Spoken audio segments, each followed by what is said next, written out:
special video projects that we do. I was just telling Amanda, right, that Amanda works for WRIC. Well, we actually are a client of theirs. We do a lot of their Showcase Richmonds, and we do a lot of commercial advertising there. So I've got my hand in that all the time. And you know, some of the things that you don't really realize when you're graduating, what the things you're going to do for your job, like what is your absolute, I guess, ground level thing? What's your rock bottom? Well, mine was I've played the Easter Bunny twice now on TV. That wasn't in the job description either, but it's what you got to do. So I've done a couple of those things, and I'm pretty proud of those. Those are also going to be a part of my portfolio. As for the communications, which is kind of another hat I wear, I am the calendar coordinating queen. Outlook calendar is my best friend. I love a good color coding system. It makes me excited. I basically organize the entire calendar for the whole campus. You can't really operate a college campus without knowing what to do when, right? And since we go so fast, somebody's got to be coordinating that. So I coordinate it with all of the management and the faculty. So that's a lot of relationship management that I get to do.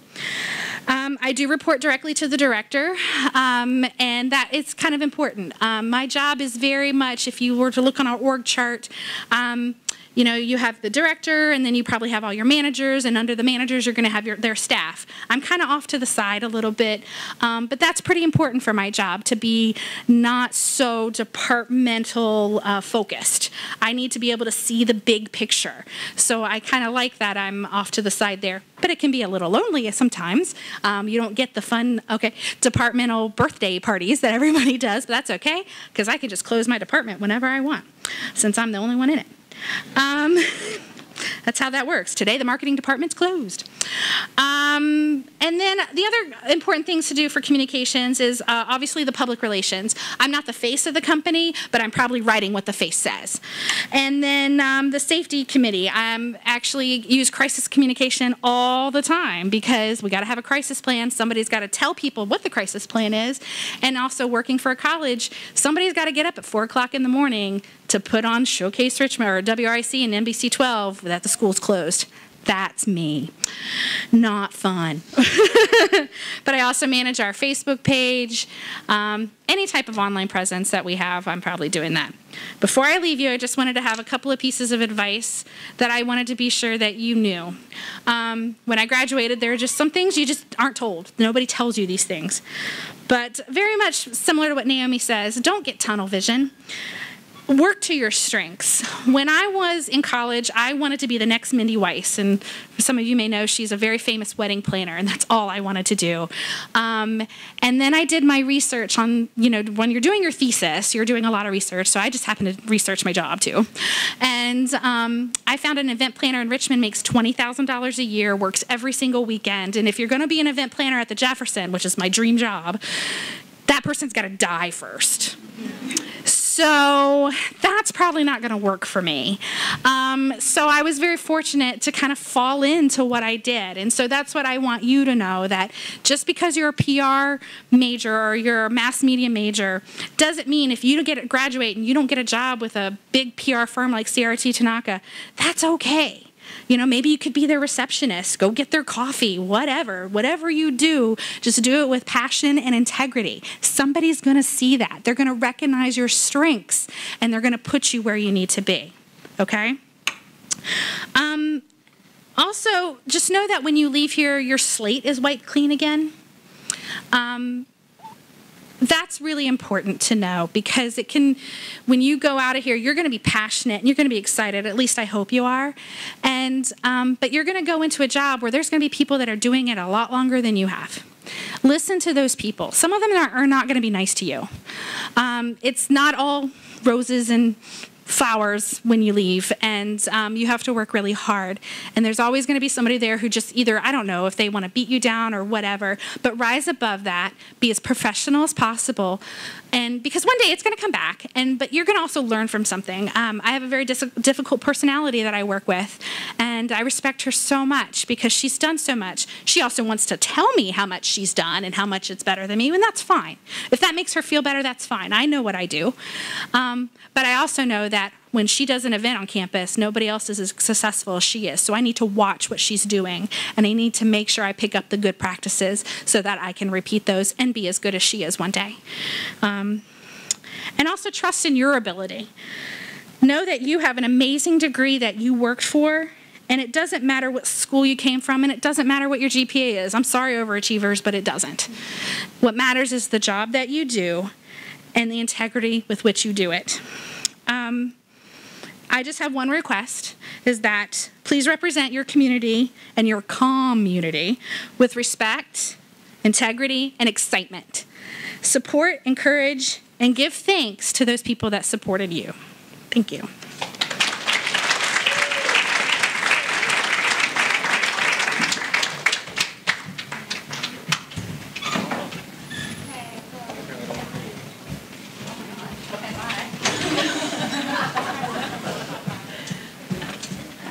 Bye. I'm a lot shorter than you. Hi, everyone. I'm Amanda. Oh my God, I'm so short too. I am the morning producer at 8 News in Richmond, WRIC. She wasn't wrong when she said weekend morning producer. I was at one point, and I totally got to read that blurb before she said it, and I missed that completely. That's my fault. First of all, how many of you are mass comm people in here? Okay. Yeah, a good amount. So, and I'm assuming a lot of you have had classes with Jeff Halliday. and I did too. And he likes to hit you with a big slap of reality a lot of times. I'm going to do the same thing. That's how I'm going to start. Working holidays and weekends, that's real life. I mean, you're going to do that. A typical day for me starts at 11 p.m. I come in at 11 p.m. and I work overnight. I get off work at about 7:30 in the morning. So just for perspective, I go to bed at 2 p.m. So that's I'm a rock star, basically. Once I get in, I consult with the night side crews, see what's going on, although you should know what's going on all the time if you work in news. I get in there and I start stacking my show. Basically, you have your software that everything runs off of. Your life runs off of this software. And you start stacking your show, which means you decide what's going to be in your show. And you have to make some hard decisions sometimes based on who you know is going to be watching. I mean, by now you should know who your target audience is, your demographics, who's going to be tuning in. My show starts at 4:30 in the morning. Believe it or not, people actually watch news at 4:30 in the morning, but they're a certain type of people. So you have to know who is going to be tuning in to watch you. And also another part is having solid news judgment. Being sued for what you write is also a reality. I mean, we get calls from families of, suspects, murder suspects. Mom is upset of what you said about her son, and they're calling the newsroom. What are you going to tell them? I mean, I'm sorry, ma'am, sir. We said allegedly. We haven't convicted him before he was tried. Don't kill anyone before they're dead. That's a big one, because we've done that. That's not good, and especially if they live.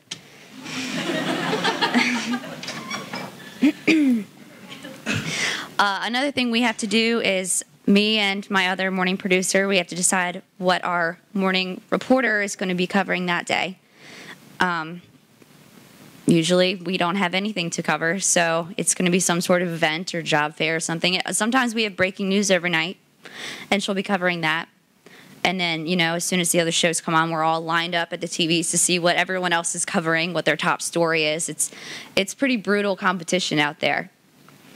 For those who want to be reporters, a producer is going to have the last word on your package before it makes it to air.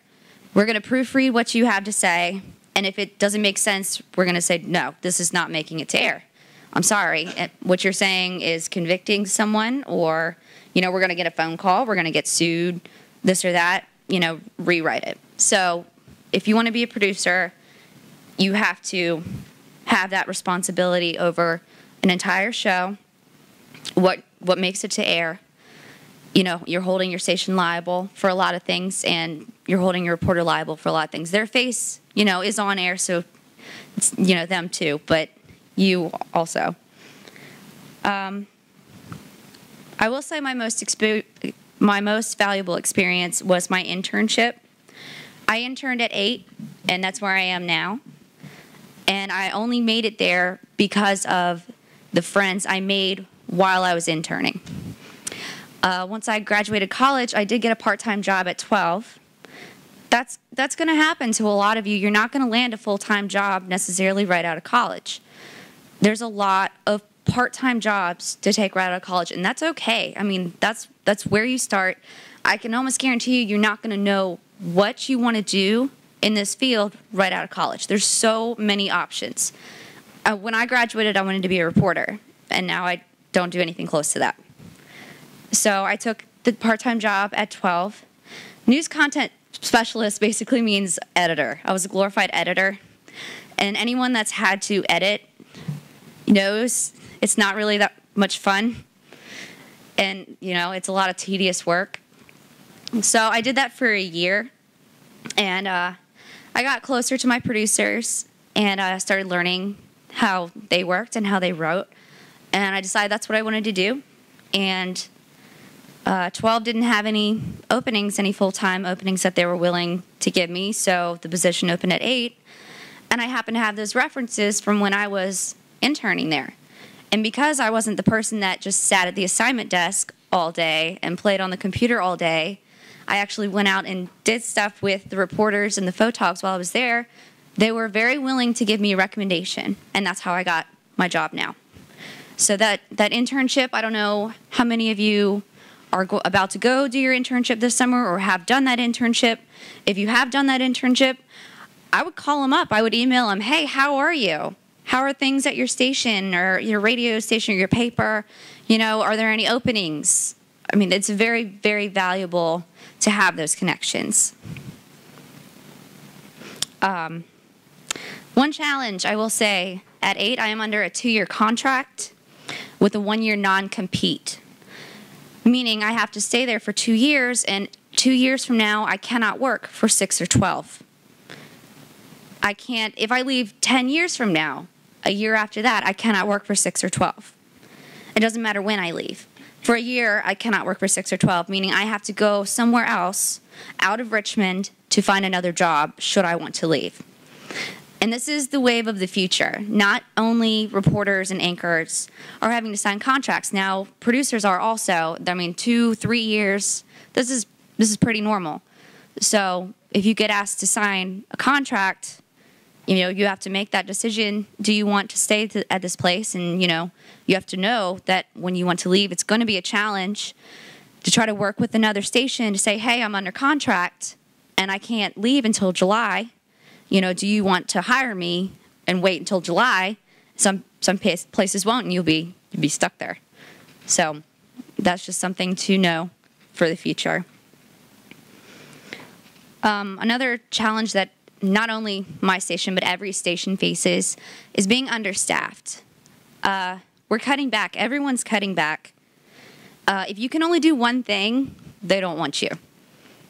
I mean, if you can only report, you're no good. You have to be able to grab that camera and get out there and shoot also. I mean, you have to one-man band it. We have a guy that was hired for sports, for photogging, and for a sports reporter. He is now anchoring like the 5 p.m. newscast when we need him to fill in. And this kid, he looks like he's 12. It's ridiculous. But he's great. He's awesome. But, I mean, you get hired for one thing and you end up doing 1,000 things. If you can do one thing, you have to learn how to adapt. And my last note, obviously, it's a high-stress environment, high-stress, fast-paced environment. We're not always nice to each other. In fact, we're rarely nice to each other. You can, a lot of things are said in breaking news situations that no one really means. You have to have tough skin. You have to be able to move your butt and go now. And if something is happening, you need to go and move. And, you know, it's crazy some days. It is absolutely nuts in a newsroom some days. Phones ringing off the hook. You still have to write and get your show done. You have to keep track of where your anchors are and where your reporters are and everything. It's crazy. But that is the reason why we're in this business. Because I think, you know, deep down we're adrenaline junkies. And once you've tasted it, you kind of live for it. So I'm done. That's what I will leave you with.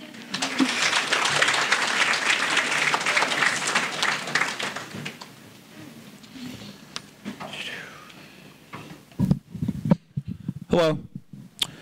My name is Will Armbruster. I'm the cute one here with one eye closed at the bottom. I am the sports editor for Local Voice Media. It's a local media group based out of Williamsburg and Yorktown, Virginia. If y'all can't hear me, just let me know. I keep going away from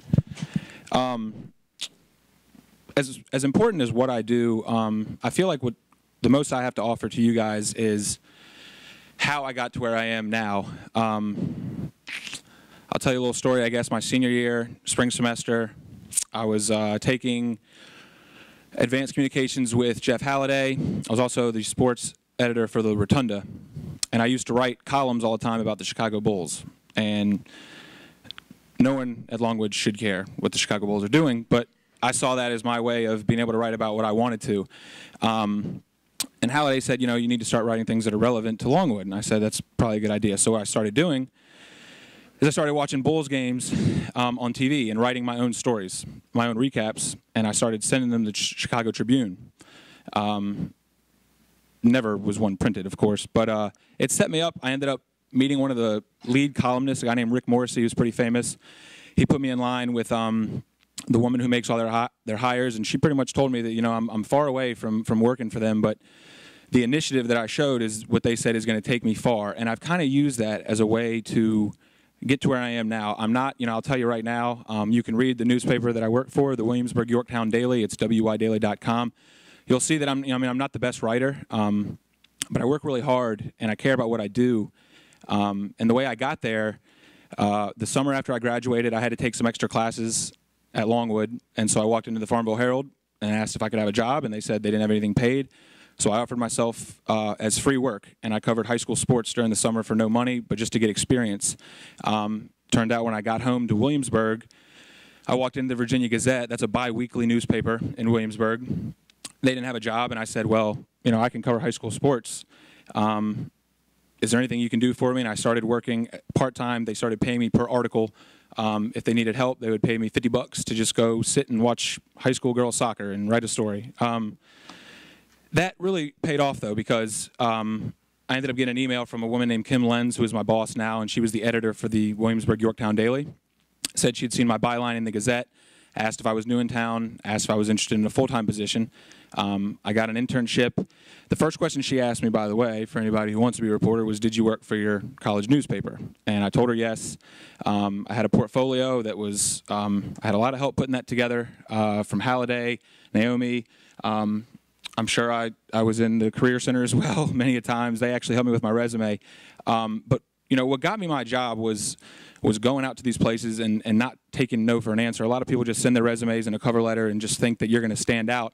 And some people, if you're an exceptional writer, then maybe that's the case. But, you know, what I've found is that if you really want something, if you go out and get it and don't take no for an answer, more often than not, that's going to pay off more than just being so good at what you do. I'll save a little bit more of that. If you guys have questions on that sort of stuff, you can ask me later. But I'll go into a little bit about my job and what I do. As the sports editor for Local Voice Media, my job is to coordinate all of the sports content for our online newspaper, Williamsburg Yorktown Daily, and also our two radio stations, 92.3 The Tide and Bach FM, as someone pronounced it better than I did. Primarily, my job is a reporter, high school reporter. Cover William & Mary a little bit when they have big events. They do a football camp every year where they invite, you know, really prominent NFL players. I got to meet Tim Tebow last year, and I'll meet a few quarterbacks this year. So there are some benefits, but it's mostly high school reporting for the newspaper. what I do for the paper, I then translate onto the radio in the form of minute-and-a-half sports reports that just run throughout the day. Because that's kind of what we are. As a media group, we try to reach our readers and our listeners through a variety of mediums. So I'm responsible for reaching out to them in every way possible. Let's see, my regular day, it really changes depending on what sport what season it is. If we want to take spring season, for example, usually wake up in the morning, check emails, all the lovely mail from parents who are so upset at you for not covering their kid, spelling his name wrong, anything like that. I usually have to plan out my whole week in terms of where I'm covering games, when I'm covering games. I'll use Tuesday as a good example of what my typical day is like. I woke up, did the email thing, Facebook and tweeted all of my stories that were in that day's headlines, went to the office, created my radio reports. Those played all day. 4:30, I went to a high school softball game, watched the game, took notes, talked to coaches. Went to a soccer game at 7 o'clock down the road, tried to concentrate on that game while writing my story at the same time. Got home from the soccer game, wrote both stories while taking calls from over 35 different coaches to collect results from all the other games that I wasn't at that day, and then stay up till 3, 4:30 in the morning, writing stories, putting stuff online. And so, that goes kind of back to what I was saying about the initiative, because my job doesn't actually require all of that. My job is to, control the beat and make sure everything's covered in all the important games. But, if you go on WI Daily, my face is on the sports section. I'm a one-man sports staff. There are parents that trust that I'm going to, cover the important games. And so, I try to make sure that I include everything as much as possible. And the way I've done that is ask coaches to call me, which adds a lot to my workload. But, people appreciate it. So, I echo pretty much everything that the first two speakers before me said, that you have to love it, you have to want to do it, you have to want to do the work. But if you really care about it and you really want to do it, and it's worth making yourself stand out more than someone who's in front of you, then you should. Because, like I said, and I'll say it again, I was not the best writer in college here. That's not why I became the sports editor, and I didn't get any of my jobs because I'm such a good writer. I got them because I really wanted to do it, and I was passionate about sports, and I was passionate about writing, and passionate about getting a job. And I think employers notice that, and they want people who care about it too. So if I forgot to touch on anything, feel free to ask the questions when they open up, and I look forward to talking to you guys afterwards. Thanks.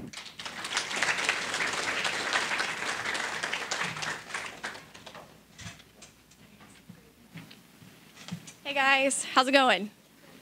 We're still awake? Yeah? Okay, I'll try not to bore you to death. I know a lot of you guys, not just you. No, I'm kidding.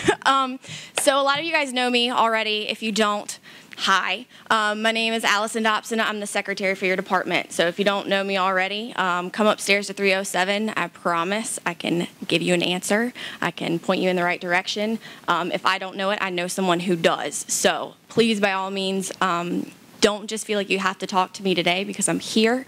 I'm a resource that's available to you, and I am happy to do so. So let me tell you a little bit about myself. I was never thinking I was going to go into comm studies when I was a student at Longwood. I actually started in the fall of 2004 as an undeclared student and started taking Spanish classes because it was the only classes I took in high school that I actually enjoyed. So when I came to Longwood, it was undeclared, and if you all were ever undeclared, by the time you hit your sophomore year, you have to make a decision. Well, for me, as a sophomore, I was not prepared to make that decision. So I sat with my advisor, Ellen Masters, and I said, okay, here are all the classes that I've taken. Point me in the right direction. Get me out of here in 4 years. And she said, well, you have a lot of Spanish stacking up, and you seem to be doing really well at it. Why don't you go in that general direction? So I declared Spanish as my major. The thing about modern languages here at Longwood is in your final year, you have to take a semester and study abroad. I didn't know that. Someone didn't do her homework. Thank you for that. Anyways, so I started scrimping and saving and finally hit the money mark that I knew I had to be able to study abroad. And I was really excited about it, kind of nervous. I mean, you're leaving for an entire semester, all of your friends, all of your family, and you are literally getting dropped into a foreign country that does not speak your language. And in the fall semester of my senior year, as I'm finally making preparations to spend 5 months abroad and come back just in time to walk across the stage and then make my dream job of translating for the DOD come true, I got a really tough phone call from my mom. And it was, "Hey, honey, I got a pink slip." So my mom, who had been working for the Navy for 10 years, lost her job.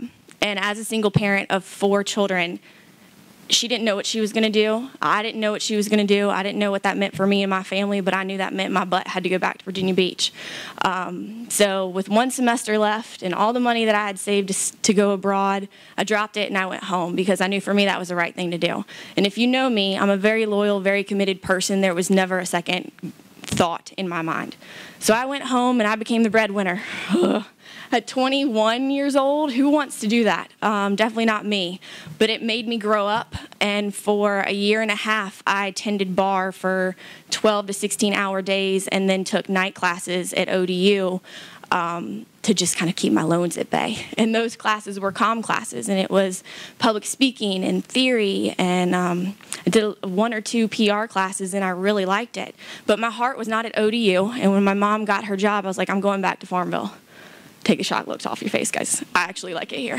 Clearly, I'm still here. I came back to Longwood, and I met with the transfer admissions counselor, and they're like, "So you're going to Spain, right?" Scratch it. I'm out. I want to be a comm major, and this is what I want to do. I want to talk to people. I want to get their stories, and I can translate it into another language. So, that's really going to get me a job, right? Excuse me. So I was bound and determined, excuse me, to finish in a year and a half. Crazy. Those of you that are going through the department know how difficult this curriculum is. And those of you who are just starting out, please don't let me scare you. It'll be the best thing in the world. It'll be hard. It'll be tough. But everything in life is both of those things. So get used to it. I came in and I met with Bill Stewart, and he from the gate was like, "This is where you belong. This is what you were meant to do." He was not my advisor, but he basically laid it all out on the line for me and said, "You're going to do X, Y, and Z. We're going to help you with this. We're going to get you where you're meant to be." He said, "I need you to do one thing. I need you to focus on who you are, create your brand, and live your brand." If you all knew Bill Stewart, you knew that that was one of his famous sayings. So that one really touched home for me, and obviously it's a work in progress.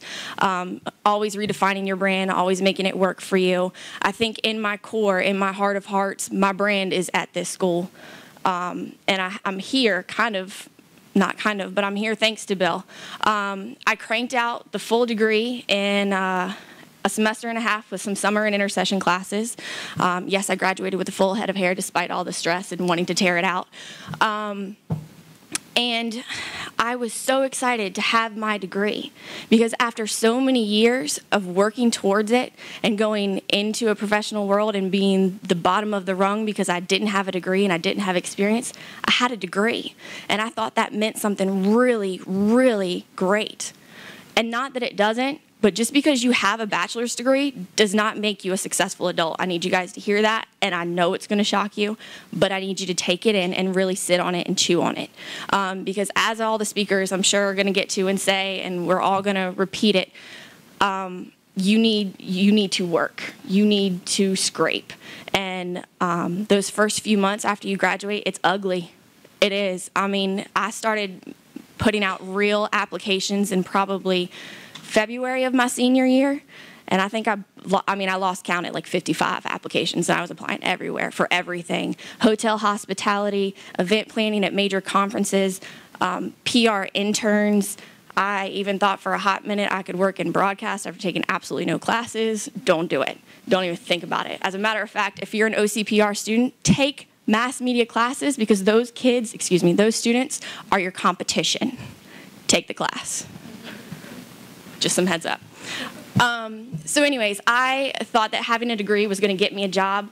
No, I landed right back in Virginia Beach on my mom's couch, tending bar for 12 to 16 hours a day, right where I started all over again. So I think what my major point is to you. Thank you. What my major point to you is, if you can give me just 1 second. So my major point to you is this. You all know Dr. Seuss. You all know that book, Oh, the Places You'll Go. I'm not going to recite it to you, though I'm sure I probably could. We'll save that for another day. My point to you is this.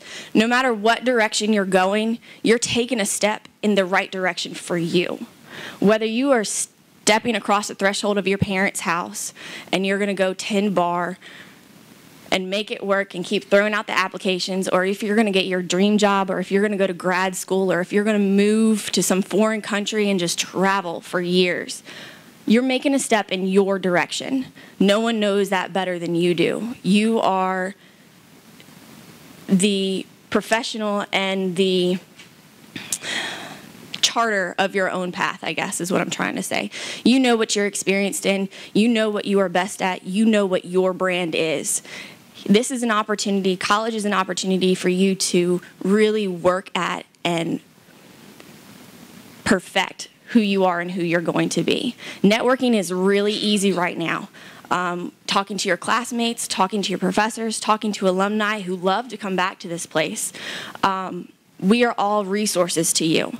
And the fact of the matter is you're going to need these people, whether it's 4 weeks from now or 4 years from now or 40 years from now. If something happens, you're going to need to work these relationships. So networking, stepping in the right direction, and guys, just keep your heads up.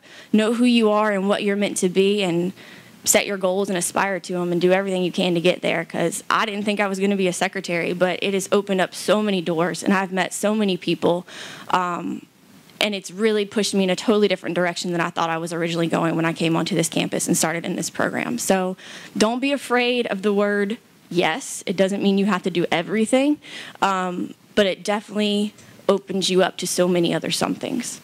That's all.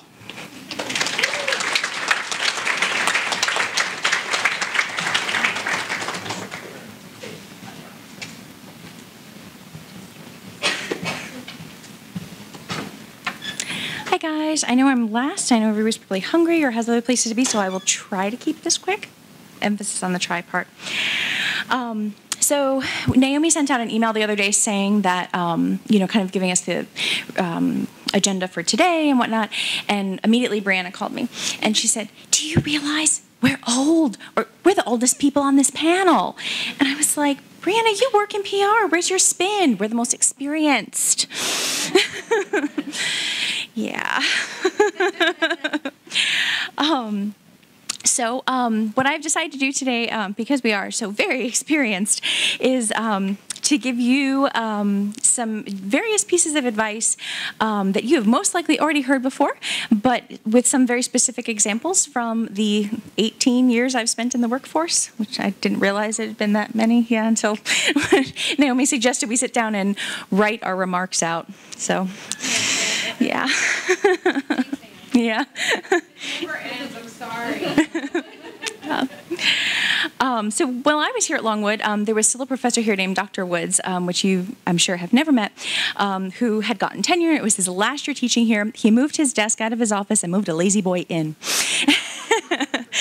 And he had a big poster on his wall that said it was easier to ask forgiveness than permission. And it is definitely something that I have lived and loved, and has very much become part of my brand. And I spent the next 2 years trying to convince Dr. Bill that it was true. I will come back to it a little bit more at the end, but one example that we had was that Brianna and I were here in 2001 when the rotunda burned down, and I was on the rotunda staff, and we decided that we wanted to go find out what was going on, but they had us barricaded like 3 blocks away, and we didn't know how much was on fire, and so we ran back to the rotunda offices, took a back way to get there, and dummied up some photoshopped press passes, and figured, we're going to get there one way or another. So we made our way through the barricades, covered the story. I think that the story was a good one, a long time ago now, but we found out later that we had run across a field that we didn't know, I don't know if the field's still here or not, but the field had buried gas pipes in it, and that's why they didn't want us running across it, because they could have exploded. But yeah, exactly. Found that out later. But we got the story. That's all I can say. So kind of following into that, the next kind of piece of advice I have is just because you're good at something doesn't necessarily mean that you have to do it or that it will make a good career for you. The next year, I got to be editor of the Rotunda. I came here, I had transferred here from George Washington University. I'd been studying journalism. I was obviously comm studies here with a minor in journalism. Determined I was going out in the world. I was going to be, a fantastic reporter. And I actually ended up deciding to do kind of a give back nonprofit job for 2 years after school. And during that time, our graduate advisor became the news editor for a small paper up in Northern Virginia, and he was qualifying for subsidized housing. And I was like, oh. I'm not good at being poor. Wait a second. and then I really enjoyed my time. Yeah, that was not mentioned in college. I can tell you that. So I decided, okay, maybe I need to look at some other things. And during my time being editor, I really did enjoy myself, but I kind of felt like I got my fill of it. So I was working for a nonprofit here in town for 2 years after school. And just tying into something that Allison said, there's nothing wrong with it if you have your dream job and you're still bartending at night. There's also nothing wrong with it if bartending at night is your dream job. Because that was definitely some other things that, kind of came up as I was trying to figure out what to do. I had worked in restaurants for a long time prior to college, and I figured out that I kind of liked my nights better than my days when I was working for the nonprofit because I was bartending at Applebee's here in town. It had just opened. It was the hot spot. Well, it was. So I called up a mentor in D.C. who I'd worked at a restaurant there, and she said, okay, well, if you actually want to make a career out of restaurants, she's like, you've got two choices. Back of the house, you can go to the Culinary Institute in Hyde Park, New York, or if you want to be front of the house, you go to Johnson & Wales. Those are the two recognized schools in this business. That's what you need to do. I was like, okay, I can do that. Wait a second. I'm working in a nonprofit. I can't really afford to move to Rhode Island. So I was like, okay, well, I need to figure out a way to get there and have there be some sort of paid housing. So I started applying for jobs as an apartment superintendent, not realizing I didn't know anything about plumbing or electricity, any of those things, but I was like, it's a paid place to live, and I'm sure I can figure this out. Obviously, I didn't get any of those jobs, and I'm really proud of the people who didn't hire me. But I did find a fantastic job as a nanny. I figured if you can afford to have a nanny, you probably live in a decent part of town. And I had a great family. I was with them for 2 years, and they were fantastic. One of the other pieces of advice I wanted to mention is to dress for the job you want, not necessarily the job you have. A couple months after getting my nanny position, I asked Trish why she'd hired me, and she said, oh, well, you were wearing a Lily Pulitzer polo shirt when you came for the interview. I knew you were our people. I'm not saying that's how I'd hire a nanny, but I am going to tell you that may be why you get hired someday. So... While I was there in Providence, I became convinced that the place to work was the Ritz-Carlton Group. They were known in the industry for having amazing customer service, and it was my dream job. And so as my MBA program kind of started to wrap up, I started applying. I got 14 rejection postcards. To work for the Ritz-Carlton, you are supposed to know 2 languages besides English. I knew Spanish and I knew Latin, but apparently the Pope doesn't call very often. So, he drives a Mercedes. I thought maybe I don't know. Anyway, so they kept telling me no. So one of the next pieces of advice I would like to mention to you is that it is, in my opinion, everyone else here has talked about networking, and it is, in my opinion, the most valuable thing you can do for yourself in terms of networking is to focus on figuring out what you can do for other people. I think that a lot of people spend time trying to figure out how the people they know can help them. And I think that that's definitely valuable. There's nothing wrong with that. But I think that there's a lot to be said for going out of your way to figure out who, when you see a connection that you can make between 2 people, or if there's a job offering that you know about that maybe isn't the right fit for you, putting it up on your Facebook because maybe it's right for one of your friends, really going out of your way to kind of make those connections possible. In my MBA class in my last semester, our professor stood up and said, okay, so today our class is about networking. He's like, now I'm going to sit back down and you are going to talk to the person next to you and tell them what you can do for them. And the girl next to me worked at the Ritz-Carlton. So I started at the Ritz about 2 months later in their management training program. And apparently that language thing's not so important when you know somebody. But the next piece of advice that I would like to mention is don't be afraid to walk away from a job that you hate, because it turns out I didn't like working at the Ritz so much. The mean girls from high school, hopefully they weren't here in college. They didn't follow me to Longwood. They might have followed you. But those mean girls from high school did follow me to the Ritz. They were in the front office. It wasn't a fun place to work. I parked across Boston Common from the hotel, and every day I'd walk across that common just trying to figure out some way that I could turn around and get back in my car or go do something else, or I just hated going to work there. So after all of that work to get there and 14 rejection postcards, I figured out I've got to do something else. And so the next thing that I'd like to mention is that I think that, I guess this is backtracking a little, I apologize. In much the same way that my career has not been particularly linear, neither are these remarks.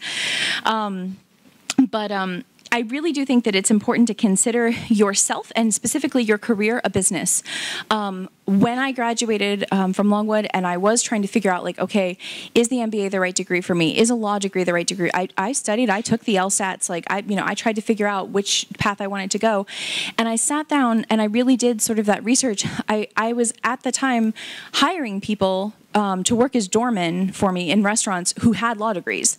There were all these people, especially in Boston. I mean, I don't know if it's the case down here, but up there were all these people graduating with amazing, GPAs and, which, by the way, GPAs matter for grad school.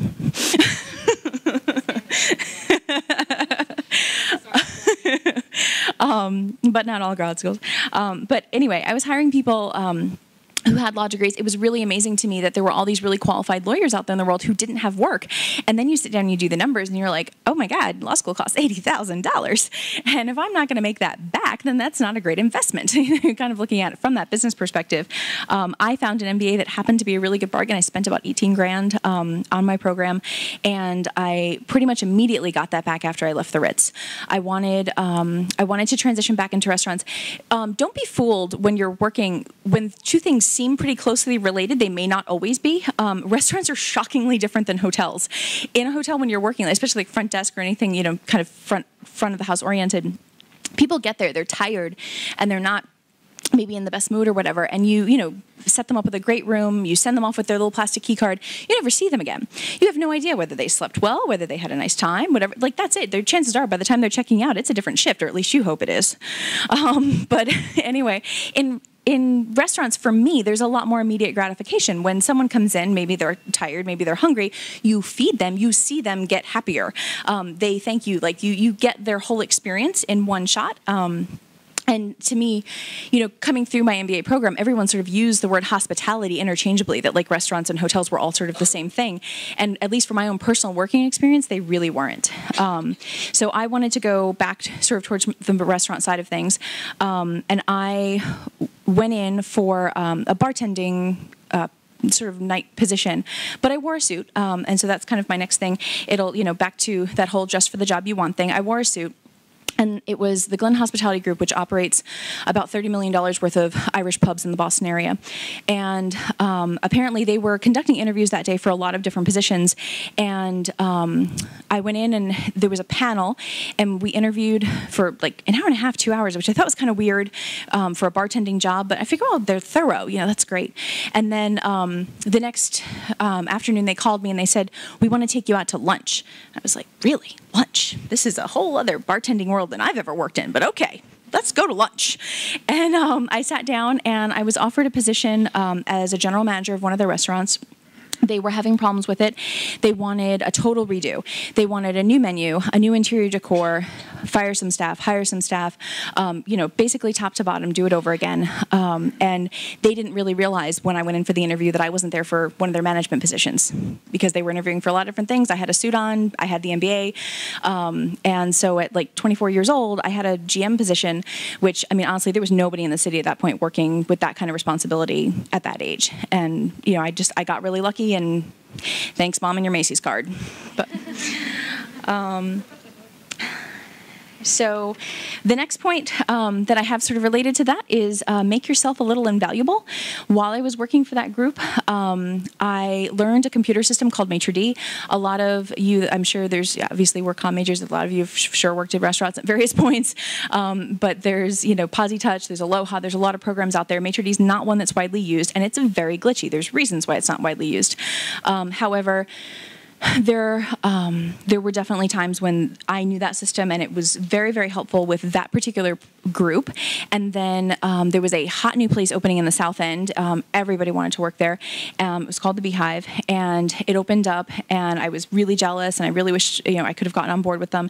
And about 3 weeks later, our maitre d' rep called me and said, "Hey, it's Saturday night. Their computer system just crashed. They have 300 people in the building, and they're on paper tickets, and they want to know, who do I know that can do maitre d', and do you have any interest in going over?"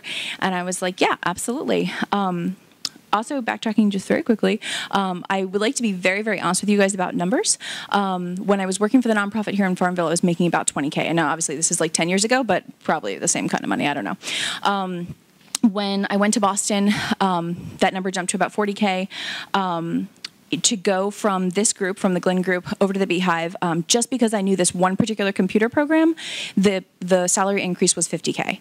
And again, that's still some years ago, but just gives you kind of a sense of just learning one thing really can make a big difference in your numbers.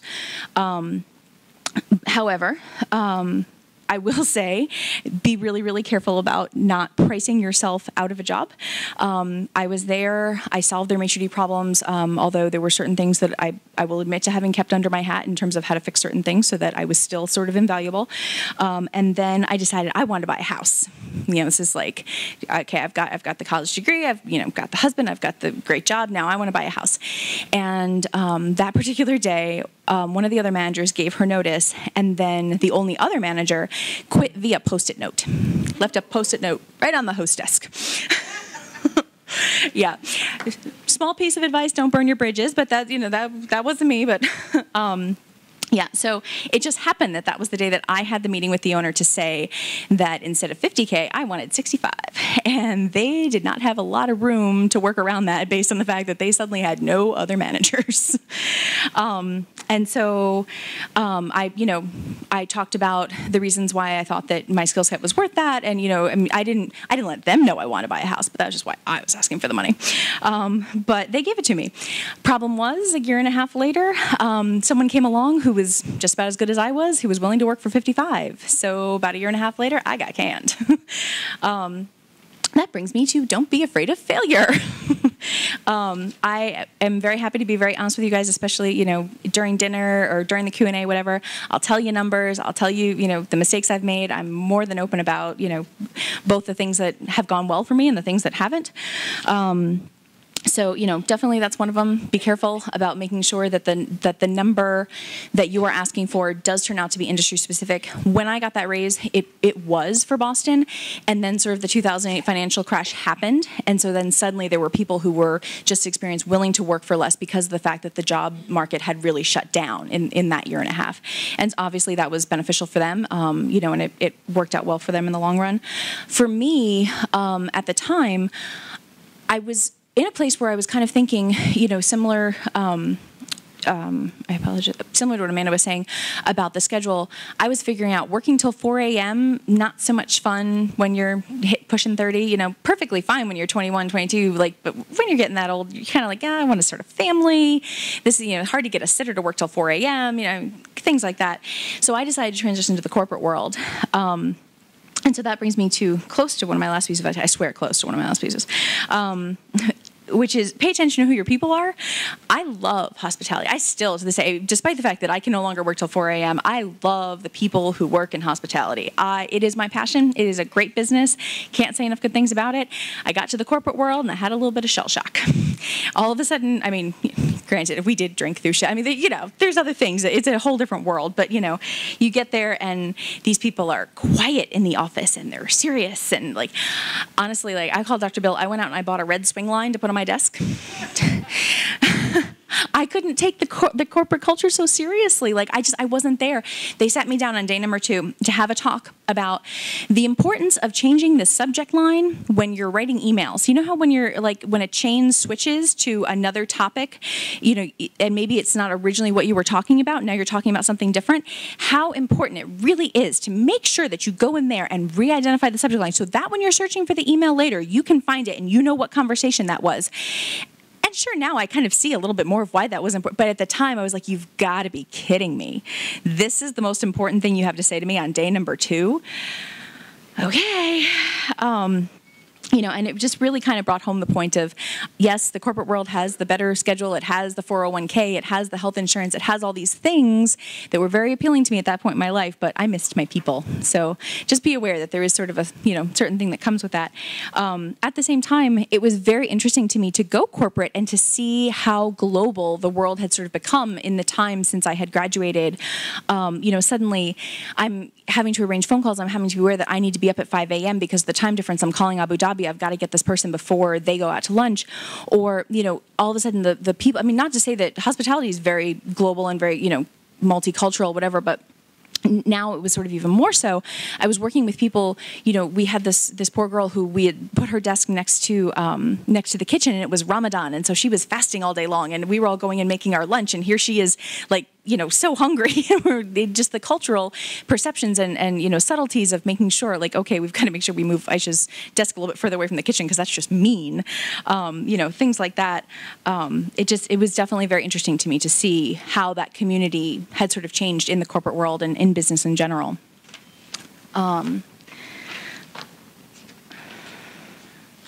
So I guess the last things that I want to say to you guys are that I transitioned out of the corporate world fairly quickly. As you can see, it's just not sort of a great fit for me personally. I'm not saying it's not for everybody else. There's lots and lots to recommend it. I learned a lot there. And I just decided that for me, I wanted to be an entrepreneur. I wanted to do my own thing, you know, and definitely being an entrepreneur is not for everyone. 401ks, health insurance, nice things to have, even nicer when someone else pays for them. You know, but if being an entrepreneur is for you, starting your own company sounds like fun, sounds like, you know, something interesting, and you have the stomach for it, you can tolerate that level of risk, you can say, you know, no, I'm going to be okay with that. You know, then don't be afraid to create your own life. Don't be afraid to decide what that's going to look like. And don't be afraid of having your LinkedIn page list 4 different jobs, which is what mine currently does. So I formed a company in Boston called Boston Personal Assistant. I drew it out of a lot of different things that had sort of happened while I was there. It is a company that I still run now remotely. I designed it so that I could not necessarily be in Boston anymore. Childcare in Boston is about $2,600 a month, and that's for not even the nicest place. And so I also came back to Farmville, which I think there's nothing wrong with that. My parents are here. And so since we had already kind of done the start your own business thing, we figured out that we wanted to do it again, and we started a small company here on Main Street called the Farmville Sweet Shop, which the idea for it actually came out of picking up an issue of the Rotunda while we were on campus in November. And so that's those are 2 of the jobs I have right now. I also I have a title that is I'm director of operations for a company called Day Health Strategies, which is a consulting firm in Boston that I was connected to through Boston Personal Assistant, and I still do some executive assistant work for somebody at Keystone. So I have kind of a lot of fingers and a lot of pies. And so the very, very last thing I will say is that people like free stuff, crap, however Dr. Bill likes to say it. But I have business cards here. If you all want to look me up on LinkedIn, Brianna's going to pass them out there just so that you can kind of utilize some of that networking advice, hopefully. Feel free to reach out to me. Because of the fact that I have 4 different jobs and I am sort of up and down the East Coast, I have a very bizarre and large assorted number of contacts. And if there's something that you're looking to do that's specifically not mass media or not sort of in that path, or you want to do something a little non-traditional, I might be able to help. Feel free to reach out. Have a great day.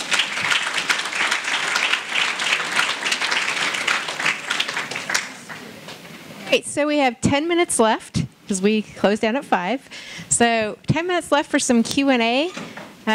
We also have our networking following, our networking dinner. I really highly encourage you all to come to that because this is your chance to really ask the questions while someone's right here next to you personally about what you're interested in.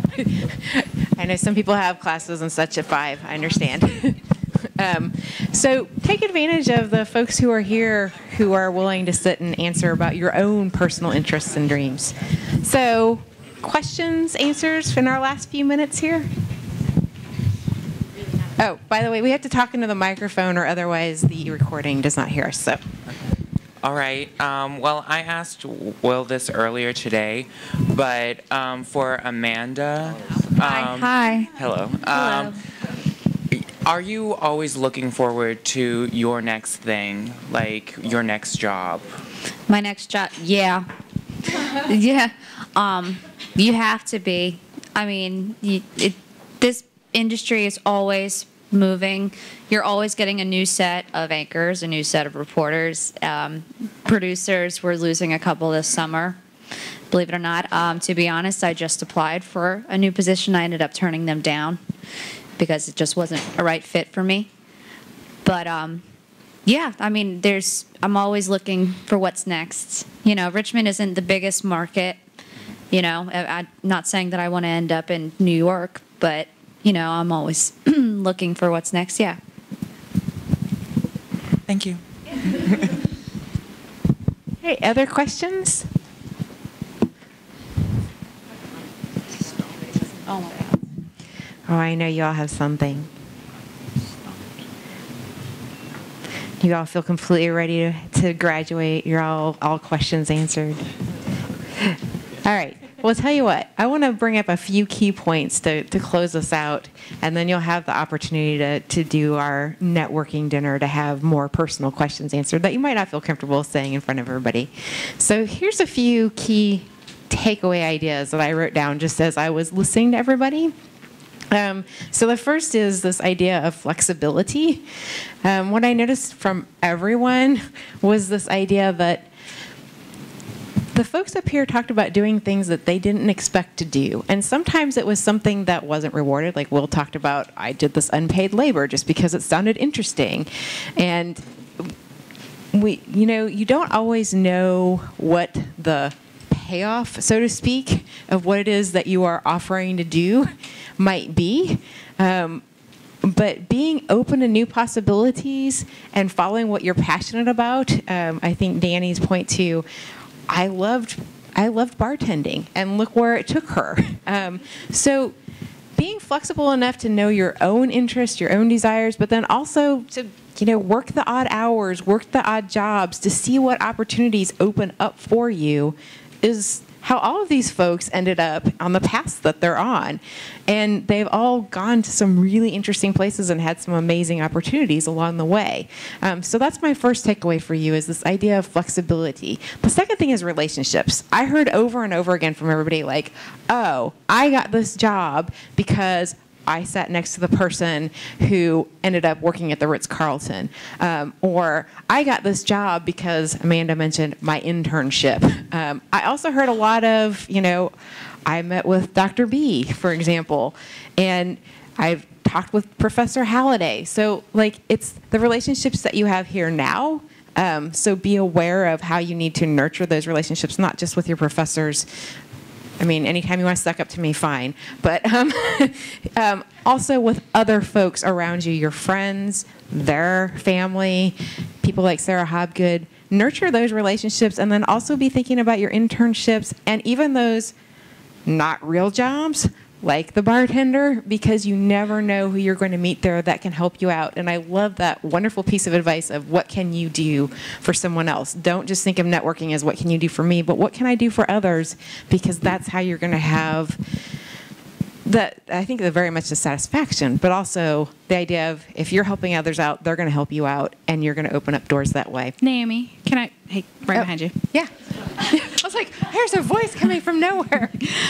Just to comment on that, we've made several successful hires through temp agencies. That's a good spot. If you're not finding a job right out of college, consider a temp agency or placement services. We've made a lot. I mean, because for the employer, you get to try a person out and kind of see what their strengths are. And I've made 2 very, very successful. In fact, one of them could be my successor one day. And I just that's how we got them. So I just wanted to say, don't consider a lot of different options like a temp agency. It goes back to that flexibility. And then the last thing.